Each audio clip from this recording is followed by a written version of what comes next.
Okay, let's pause to review. We've talked about 6 different kinds of parts of speech so far: verbs, nouns, pronouns, adjectives, articles, and adverbs. We have 9 parts of speech to talk about altogether, so there are 3 more to do. In this lesson, we'll talk about 2 kinds of connecting words: prepositions and conjunctions.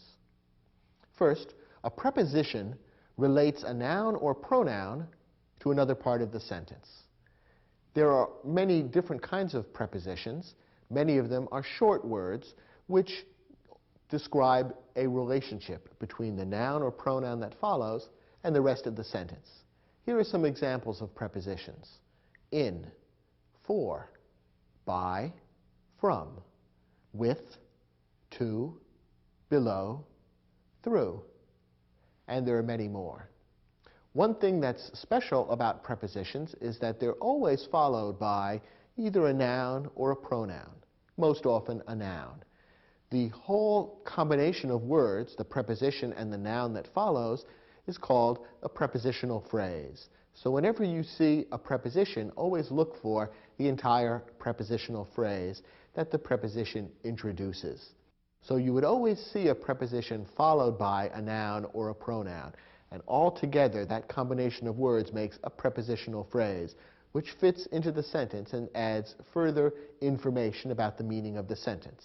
So looking at the prepositions I just listed for you, you can imagine for yourself a number of prepositional phrases that these prepositions could be part of. In my house, for my sister, by William Shakespeare, from New York, with my father-in-law, to Chicago, below the equator, through the tunnel, and so on. Now, some prepositions consist of more than one word. Here are a few examples: according to, because of, in front of, instead of, prior to. And again, there are other examples. You can see that although these prepositions consist of more than one word, the 2 or 3 words that make up the preposition work together and have a single meaning. And once again, each of these prepositions would come before a noun or a pronoun and form a prepositional phrase. According to the weatherman, because of today's rain, in front of the hotel, instead of dinner, prior to bedtime, and so on. So these are prepositions. They're connecting words because they connect the noun or pronoun that follows to the rest of the sentence. The other type of connecting word that's important is a conjunction. A conjunction connects 2 or more other words. There are a few different kinds of conjunctions that you need to be aware of. First, coordinating conjunctions. A coordinating conjunction connects words, phrases, or clauses. And there are 7 different coordinating conjunctions. They are and, but, or, nor, for, yet, and so. Each of these 7 coordinating conjunctions can be used to join a pair of words, or a pair of phrases, such as prepositional phrases, or a pair of clauses. For example, when we talked about sentence structure in the program by that name, we saw how coordinating conjunctions can be used to join 2 independent clauses to create what's known as a compound sentence. That's a common use for coordinating conjunctions. Notice that these 7 coordinating conjunctions join 2 elements which are more or less equal in value, so that when you connect words, phrases, or clauses with a word like and, or but, or nor, generally speaking, the 2 things that are being connected are roughly equal in importance. That's one characteristic of how coordinating conjunctions are used. A second type of conjunction to be aware of is the subordinating conjunction. A subordinating conjunction connects clauses, making the clause that follows the conjunction a subordinate clause. Again, in our lesson about sentence structure, we talk a fair amount about subordinating conjunctions. So if you haven't watched that program, you probably should, to get a little more background on how subordinating conjunctions are used. Subordinating conjunctions make the clause that follows into a subordinate clause, meaning one that can't stand alone as a sentence. For example, take a subordinating conjunction such as if. If the subordinating conjunction if is put in front of a clause, a group of words including a subject and a verb, that clause can no longer stand alone as a sentence. It becomes a subordinate clause, one that needs to be connected to another clause to make a complete sentence. So, for example, we might have a clause like the following: it rains this afternoon. That could stand alone as a sentence. However, when we put the subordinating conjunction if in front of it, it can no longer stand alone as a sentence. If it rains this afternoon, suddenly it feels incomplete. Something more needs to be added to turn it into a complete thought. If it rains this afternoon, the picnic will be canceled. A subordinating conjunction then creates a subordinate clause, which means a clause that can't stand alone as a sentence. Notice the difference between a subordinating conjunction and a coordinating conjunction. We said that coordinating conjunctions join two things that are more or less equal in importance.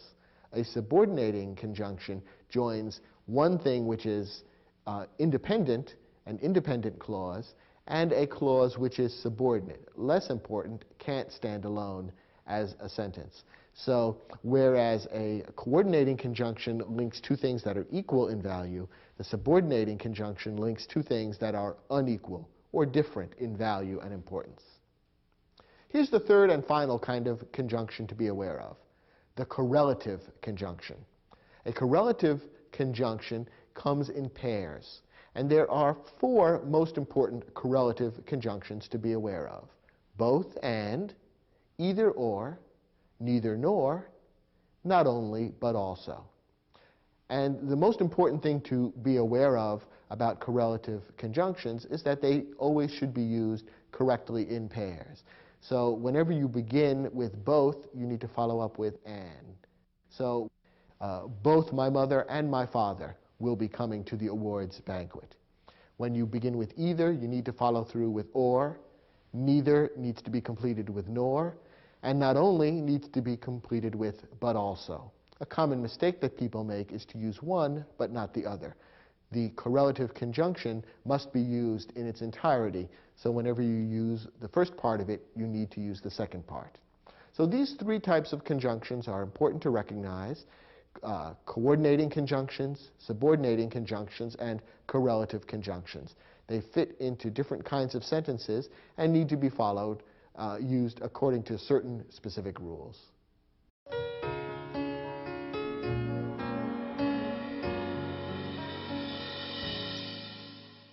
For this exercise, your job was simply to identify the conjunctions and the prepositions. Let's start with sentence one. If gasoline prices keep rising, driving to work will become more and more expensive. Well, there are two conjunctions in this sentence. The sentence begins with a subordinating conjunction, if. That's one of the most common subordinating conjunctions. It introduces a clause which is a subordinate clause, a clause that can't stand alone as a sentence. If gasoline prices keep rising, that can't stand alone as a sentence. It's a subordinate clause, and the word that introduces it is a subordinating conjunction, if. The other conjunction is and. Remember that there are 7 coordinating conjunctions which connect words or phrases or clauses that are more or less equal in importance. Here, and is connecting the word more and more expensive. And is the most common of the 7 coordinating conjunctions. So that's the second conjunction that appears in this sentence. There's one preposition, to, driving to work. Remember that a preposition always introduces a prepositional phrase, and what follows the preposition is a noun or a pronoun. In this case, work is a noun. Work is one of those words that can be used as more than one part of speech. Work is often used as a verb. When you say, I work in the garden, you are using it as a verb because it describes action. In this case, driving to work uses work as a noun. Here, in this case, it almost describes a place. That's where you are driving to, work. So work is a noun in this case. It's the object of the preposition to. The whole thing is the prepositional phrase to work. So to is the preposition here. Let's look at the next sentence. In my opinion, Picasso was the greatest painter of the 20th century and one of the greatest of any era. There's just one conjunction in this sentence. It's the common coordinating conjunction and. It appears near the end of the sentence. However, there are 4 prepositions, and in fact, prepositions often appear in large numbers in sentences. Many sentences have several prepositional phrases, and this sentence illustrates that. In my opinion is the first prepositional phrase. In is the preposition. Of the 20th century is a prepositional phrase, beginning with the preposition of and ending with the noun century. Of the greatest is another prepositional phrase, and of any era is a prepositional phrase. So the 4 prepositions here are in, of, and of. Notice that this sentence includes 4 prepositional phrases, 3 of which begin with the preposition of, and yet the sentence doesn't sound terribly repetitive or awkward, does it? In my opinion, Picasso was the greatest painter of the 20th century and one of the greatest of any era. It sounds fine.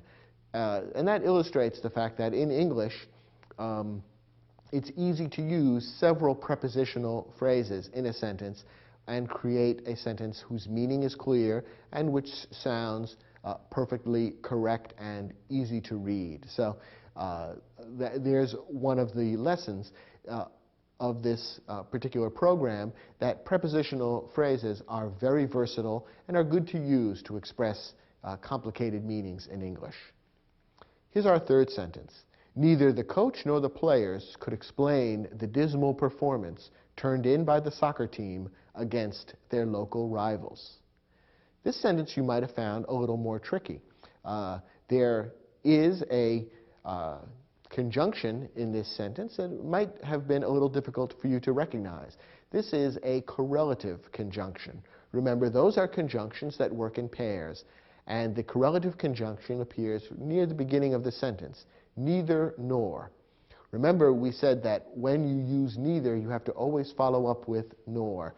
Those 2 words always belong together, so when you begin with neither, you need to use nor within a few words. So in this sentence, the correlative conjunction neither nor has been used correctly. Neither the coach nor the players. The correlative conjunction in this case is being used to connect 2 nouns, coach and players. We don't have any other conjunctions in the sentence, but we do have 2 prepositions, introducing, of course, prepositional phrases. By is the first preposition, introducing the prepositional phrase by the soccer team, and against their local rivals. Against is the preposition, and against their local rivals is the prepositional phrase. You might have been confused by the use of the word in. The word in can sometimes be a preposition. You could say, in my house, and there you have a prepositional phrase beginning with the preposition in and ending with the noun house. However, in this sentence, the word in is actually part of an idiomatic phrase. I use that expression, although I haven't used the word idiomatic previously in this program. In this case, the sentence refers to the dismal performance turned in by the soccer team against their local rivals. I think you can hear that the word in is really linked here to the verb turned, and together the word turned in, or that phrase, creates a kind of a verbal idiom which means the performance registered by the soccer team, or the performance that the soccer team gave that day. So turned in, rather than in being a preposition introducing a prepositional phrase, turned in instead is kind of a verbal phrase, idiomatic, meaning that's just an expression that's used in English, and the word in this case, is not being used as a preposition, but rather is connected to the verb turned, and the whole thing becomes a verbal idiom with a particular meaning, the 2 words being connected almost as one thing. So the word in there might have been tempting to be marked as a preposition, but the way it's used in this sentence, it really doesn't operate that way. Remember, a preposition would always be followed by a noun, which isn't the case here.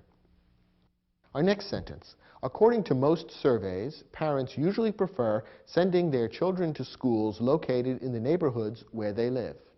Well, there are two clauses here, and the second clause is introduced by a subordinating conjunction. Remember that a clause is any group of words that includes a subject and a verb. And this sentence ends with the clause, where they live. That's a subordinate clause.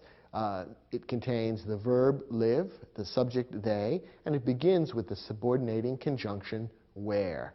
Because of that subordinating conjunction, this clause can't stand alone as a sentence. You couldn't say where they live and leave that alone as a sentence. The word that begins it, where, is the subordinating conjunction, which turns it into a subordinate clause. There are also three prepositions in this sentence, and the first one is made up of more than one word, according to. That introduces the prepositional phrase, according to most surveys. The noun surveys concludes the prepositional phrase, and according to, those two words work together as one preposition. To is another preposition, to schools, and in the neighborhoods is the third and final preposition in this sentence. Now our last example. We missed the last bus of the night, so we traveled to Oakland by taxi instead. In this sentence we have two independent clauses joined by a coordinating conjunction. The first clause is, we missed the last bus of the night. The second clause is, we traveled to Oakland by taxi instead. Both are independent clauses because each could stand alone as a sentence. The two clauses are linked by a coordinating conjunction, so. Remember, there are just 7 coordinating conjunctions, and, but, or, nor, for, yet, and so. And your choice of which one to use will depend on the meaning of the sentence. Here, the word so makes sense. And remember that coordinating conjunctions link two things that are more or less equal in importance or meaning, and that's the case here. In addition, the sentence contains 3 prepositions, of in the prepositional phrase of the night, to in to Oakland, and by in by taxi. So there's 1 coordinating conjunction and 3 prepositions in this sentence.